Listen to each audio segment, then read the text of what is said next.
जनतेवर अन्याय होऊ नये, त्यांना त्यांचे हक्क मिळावे, प्रत्येक व्यक्तीला त्यांचं म्हणणं मांडण्याचा अधिकार मिळावा,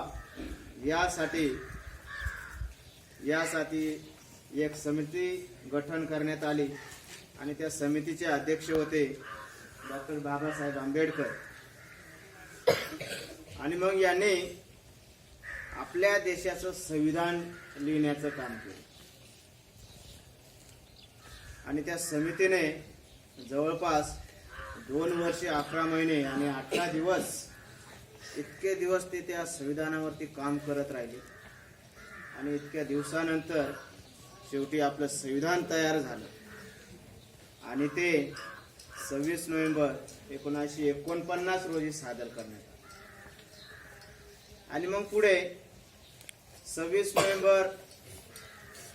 जानेवारी 1950 पासून आपण आपल्या हे जे काही संविधान होतं ते अंमलात आणलं आणि म्हणून आपण 26 जानेवारी हा दिवस प्रजासत्ताक दिन म्हणून साजरा करतो.